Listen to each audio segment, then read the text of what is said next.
En aquel tiempo dijo el Señor: Ay de vosotros, fariseos, que pagáis el diezmo de la hierbabuena, de la ruda y de toda clase de hortalizas, mientras pasáis por alto el derecho y el amor de Dios. Esto es lo que había que practicar, sin descuidar aquello. Ay de vosotros, fariseos, que os encantan los asientos de honor en las sinagogas y los saludos en las plazas. Ay de vosotros, que sois como tumbas no señaladas, que la gente pisa sin saberlo. Le replicó un maestro de la ley: Maestro, diciendo eso nos ofendes también a nosotros. Y él le dijo: Ay de vosotros también, maestros de la ley, que cargáis a los hombres cargas insoportables, mientras vosotros no tocáis las cargas ni con uno de vuestros dedos. Palabra del Señor. Gloria a ti, Señor Jesús.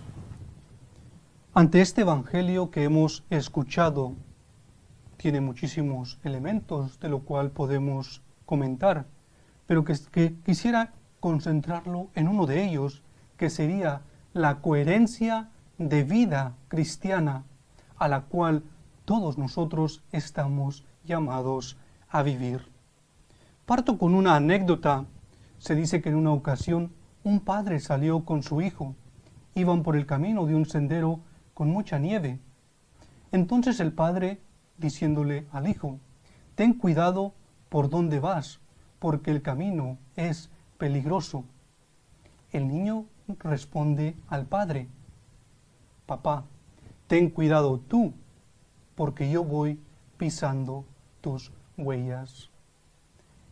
Con esto quiero decir que nuestro ejemplo, nuestras acciones, nuestras palabras dejan un fuerte impacto, especialmente para aquellos, los más pequeños. De ahí la importancia de ser coherentes con nuestra vida, especialmente nosotros como cristianos, que confesamos la fe en Dios, en nuestro Señor Jesucristo.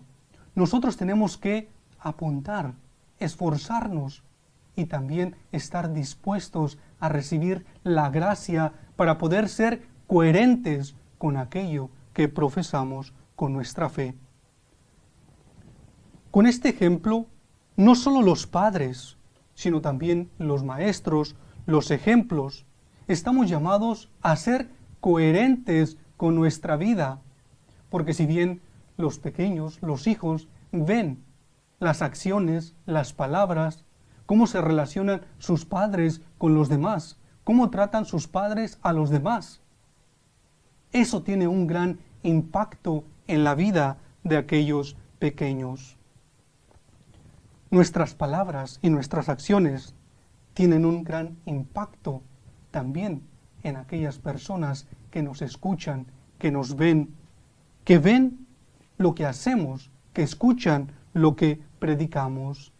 El mejor regalo que un padre, una madre puede hacer a su hijo no son los bienes materiales, sin que estos queden excluidos, pero eso no es lo más importante que tú como padre puedes dejar a tus hijos, sino la fe en Jesucristo nuestro Señor. Eso es el mayor tesoro, el mejor regalo, la mejor herencia que tú como padre puedes dejar a tus hijos, que nosotros podemos dejar a las próximas generaciones. También el amor a Dios. En el Evangelio nos habla del amor a Dios, de no descuidar el amor de Dios, de poner a Dios en el centro de nuestra vida. Y también otro ejemplo que podemos dejar a las próximas generaciones es una vida virtuosa, una vida ejemplar. Si bien no somos personas perfectas, pero tenemos que esforzarnos para poder dar un buen ejemplo. Y no solo con nuestras palabras, sino sobre todo con nuestras acciones. Buscar primero el reino de Dios y su justicia, y todo lo demás se os dará por añadidura. ¿En qué lugar ocupa Dios en nuestra vida? ¿Qué lugar ocupa Dios allí en tu familia? Porque, como lo he dicho, estos son lo que los pequeños ven. Si tú eres una persona que vive lo que profesa, si eres una persona que se esfuerza por poner a Dios en el primer lugar, por saber priorizar, por saber que hay tiempo para todo, hay tiempo para Dios, hay tiempo para estar con la familia, pero también cuando se va a la iglesia, cuando se va a misa, se puede ir en familia. Y de hecho, este es un principio, un punto de partida que se tiene que hacer. Ir en familia, saber que uno a misa no va por mera obligación, sino que uno va por amor a Dios, por agradecimiento a Dios. Y todas estas cosas son cosas que los padres tienen que educar a sus hijos, de poner a Dios en el primer lugar. Porque el día de mañana, cuando esos hijos crezcan y se enfrenten ante las adversidades de la vida, se encontrarán solos, ellos, contra el mundo. ¿Por qué? Porque no han sabido reconocer a ese Dios que nos ama tanto.